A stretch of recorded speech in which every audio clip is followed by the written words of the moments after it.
Denise Diane Pflum, missing since March 28, 1986, which was a Good Friday. Missing from Connorsville, Indiana. Classification, endangered, missing. Sex, female. Race, white. Date of birth, January 14, 1968. Age at abduction, 18. She would now be 51 years old.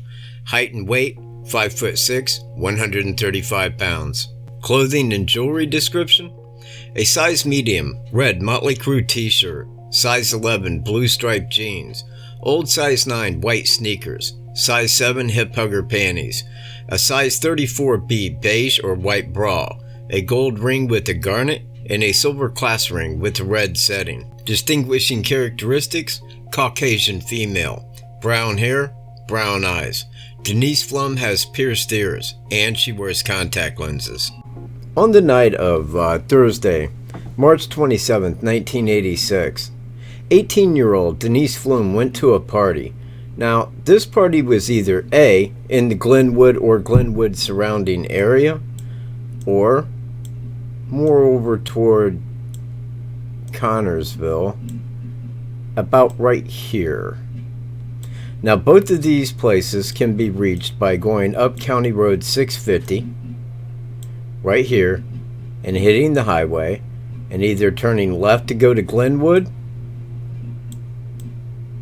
or right to go here, depending upon where the party was actually held at. Diane left the party that night, and she returned back to her home, which was just south of Everton, Indiana, approximately in this location right here. Now, upon awaking that morning, she either noticed or realized that she didn't have her purse with her. She told her parents that she was going to drive to the house where the party was held the night prior to get her purse back. Now, it looked clear to me that Diane had drove the country route in order to get there.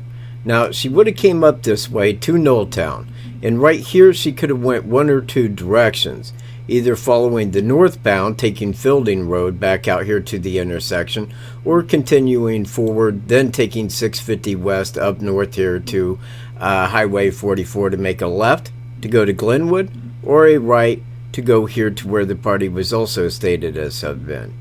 Now, in either direction, this is the direction that she went through the country. At 8:17, on the evening of Friday, March 28, 1986, Denise Pflum's parents report her to law enforcement as missing.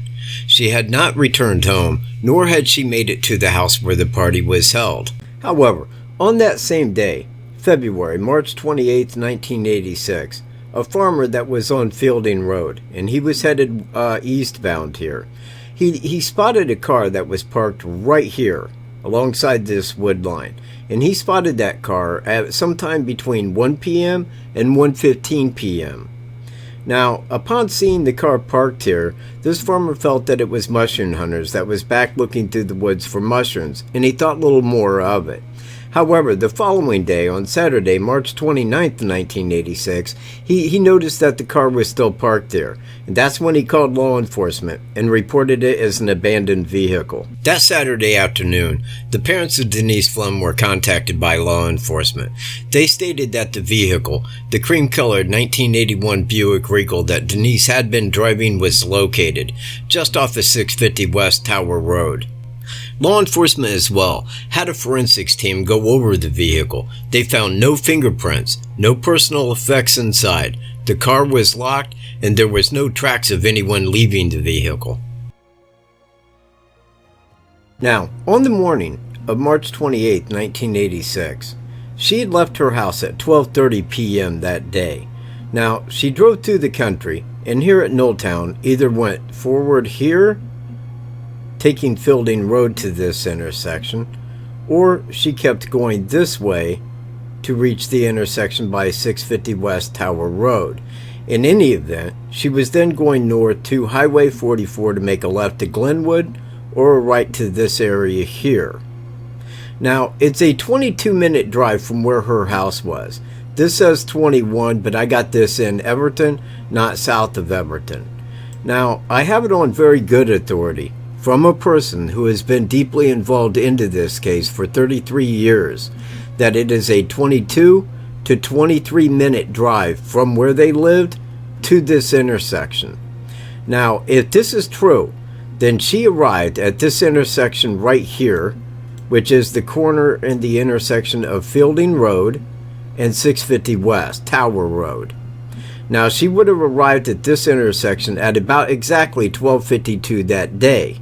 I bring this intersection up for a reason. The intersection here between Fielding Road and 650 West Tower Road is a four-way stop.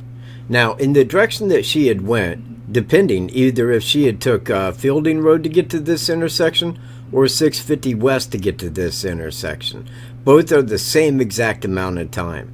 And in her travels, no matter which direction she went, because they both required the same amount of time, she had no other secluded stop. This was her only stop that was en route to Highway 44, was right here at that four-way stop. And this is where I feel that she was abducted at, because she was abducted by one or two suspects. Now, her car was found right here, where my mouse is, and that is 500 feet from that four-way stop.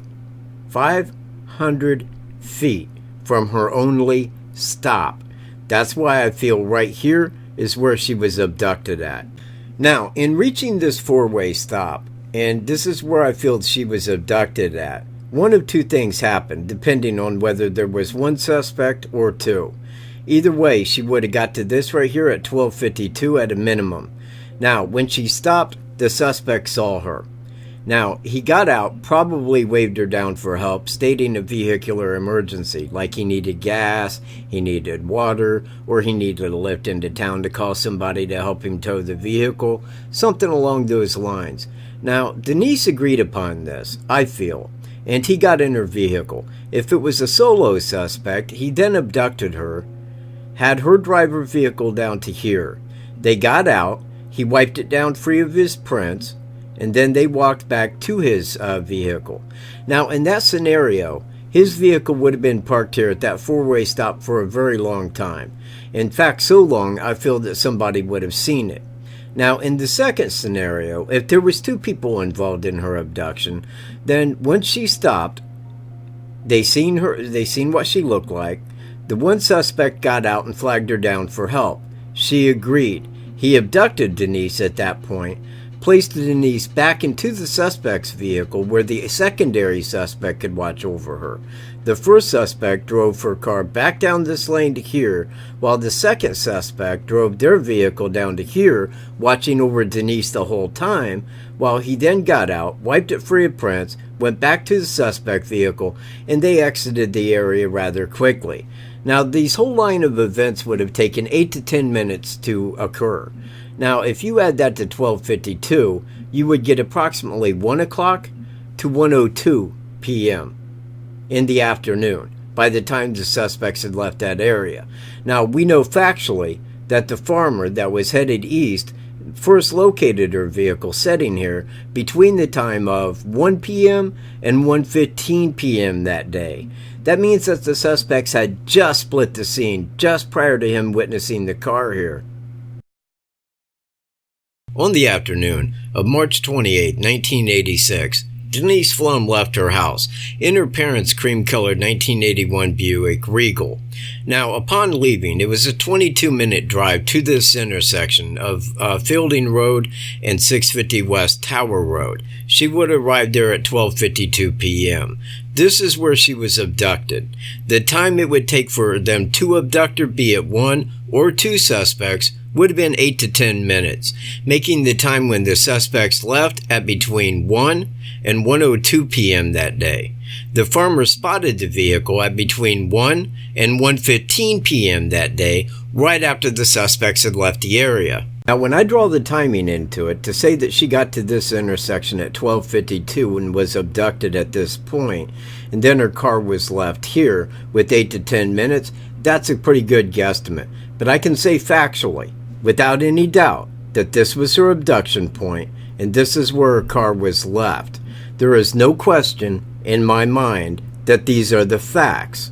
Indiana State Trooper Scott Jarvis has recently stated, "So far, there is not one constant theory," he said. "There isn't anybody that we've focused on or any person of interest." What? After 33 years of investigating this case, no one came upon the same identical conclusion I did. I find that hard to believe. I really feel that Trooper Scott Jarvis is just messing with people's minds in order to say that, because anyone who was looking at this case would have concluded the identical that I have. That is not only a good theory, it is the only working theory.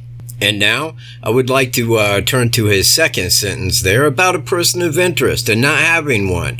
Well, I have to disagree once again with law enforcement, which is generally my case. There is a person of interest. In fact, a person of interest that is such a person of interest, I would damn near call him a suspect, and his identical twin brother, an accomplice. The person of interest that I'm talking about is Larry Dwayne Hall. He's an identical twin brother to Gary Hall. They were both born on December 11th, 1962. Now, as a child, Larry Hall was bullied in school by his classmates for being slow. He only had an 80 IQ, and he received a lot of classmate bullying on behalf of that. Now, he was also a juvenile bedwetter. Now, they both grew up in Wabash, Indiana, right by a cemetery where their father was a sexton and dug graves. Larry drove a van incessantly and also stalked the countryside for his victims. Some investigators believe Hall, who traveled the country as a Civil War reenactment buff, may be responsible for the disappearance and deaths of up to as many as 40 women and girls. In other ways, Hall is an atypical serial offender. He's a twin, for instance. He's described as having a dependent personality and rarely displaying anger. The most surprising and frightening detail about Hall, despite having confessed to multiple violent crimes, including the mysterious abduction of Lori Deppes in Wisconsin in 1992, Hall has never been convicted of a murder. While Larry Dwayne Hall and his identical twin brother Gary would go to Civil War reenactments, they would play their respective parts in these reenactments. After the reenactments, Larry Dwayne Hall would troll the cities where these reenactments were held at. A lady's body was found in Rochester, Indiana, 1 week after a Civil War reenactment was held there. She had been raped, brutalized, mutilated, and of course murdered. Coincidentally, a Civil War reenactment was held in Connersville, Indiana, just 1 week prior to the disappearance and abduction of Denise Pflum. The area in which Denise was abducted was a general countryside in which Larry Dwayne Hall would troll. Larry Dwayne Hall would, as a norm, commit these murders on his own. However, Larry has also stated that he's grown tired of protecting his brother Gary for the acts that he committed with him. Larry's abductions are shown to be from 1987 to 1994. However, Gary has stated that Larry began his killings after graduating high school in 1981. Given the evidence and the circumstances as I see them, this was one of Larry's first abductions with Denise Pflum. Larry was in that area. He had trolled that area. It was after he and his brother had went to a Civil War reenactment in Connersville, Indiana. And if Larry had an accomplice in the abduction of Denise Pflum, it would be his identical twin brother, Gary. Larry liked college-age girls. He would troll colleges. He is a person of interest in the missing Tricia Reitler, abducted from Wesleyan College in Marion, Indiana in 1993. I have some damn good reasoning behind my suspicions of Larry Dwayne Hall and the abduction of Denise Pflum, as well as his brother Gary. Larry Dwayne Hall kidnapped and murdered Jessica Roach from Georgetown, Illinois, and transported her dead body back into Indiana, where he had disposed of it in a cornfield on the outskirts of Perrysville, Indiana. A man who lived near that cornfield had seen a man walking out of that cornfield that same evening, and thought little of it. In due time, the body of Jessica Roach was found in that cornfield, and her story was featured on Unsolved Mysteries. The man who had seen Larry exiting that very cornfield phoned his information into law enforcement after viewing the program, and the arrest of Larry Dwayne Hall in connection with the abduction and murder of Jessica Roach was made. Larry Dwayne Hall is doing life without parole for a federal offense of transporting a body across state lines. He is doing his time in USP Marion, Illinois, federal prison. Larry Dwayne Hall is a person of interest in the disappearance and murder of up to a total of 54 different women and girls in differing counties and in many in differing states. The criminal methodology of Larry Dwayne Hall is he would drive along, looking for women. Upon finding a suitable type, he would either A, attack them, or B, come on to them. And if they rejected him, he would explode into a violent rage of anger and kill the woman, then hide her body in a different location. Larry Dwayne Hall owned a van that looks much like this van right here, with the same color. This is the type of van that he would use to troll around the countryside to look for these women. In an attempt to get information from Larry Dwayne Hall, the federal prison placed a snitch in his area to befriend Larry and get information from him. This snitch had just been sentenced to federal prison time, and it seemed a good way out for him. He became friends with Larry after a while, and one time he walked up behind Larry as Larry was drawing the state of Indiana. Inside the state of Indiana, Larry had drew X's with the letters DB beside each X, DB standing for dead bodies. Around the outside of the state of Indiana, Larry had drew falcons flying. He told the snitch that the falcons guard over the dead bodies. Larry Dwayne Hall is not a bright man. In fact, he is somewhat limited mentally. But why would he assume falcons guarded dead bodies? Crows and ravens, perhaps, as wrote about before, but falcons? Maybe he was into Egyptology, I guess, but I kinda doubt that. I assume a different direction. The tower of Tower Road was visible from the four-way stop, and perhaps he saw a falcon flying toward the tower, perhaps in an attempt to make a nest or just to land. Now, I'm not saying he buried anyone in that location, but it does give good reason as to wonder why falcons were guarding the dead bodies. Denise Pflum was young, vibrant, smart, and athletic. She was 1 month away from her senior prom and 2 months away from high school graduation. She was bound for college through an academic or athletic scholarship.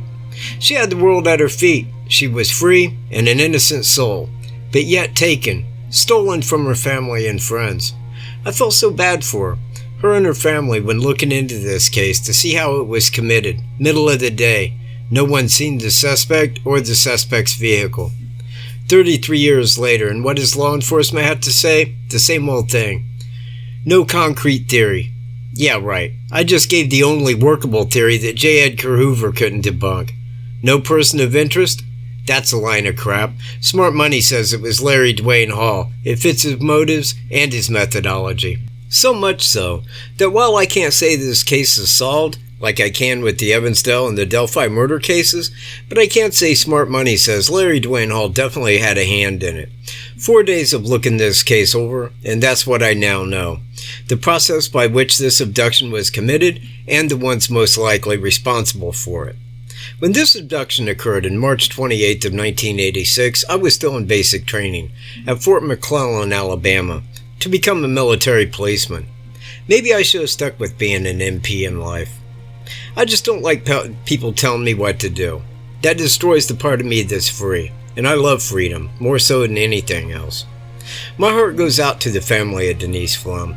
I hope that one day, although in knowing it can't take place, but for the sake of closure, that one day the suspect can be dealt with. 33 years must feel like a lifetime to them.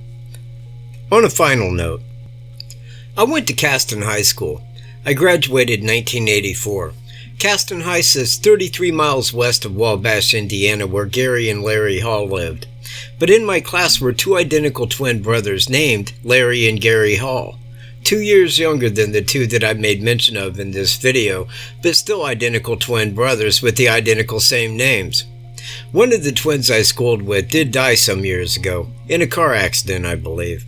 But what are the odds of this occurrence in life? Very odd. This video is in the memory of Denise Pflum. May God hold her in His comfort and lend guidance to her family.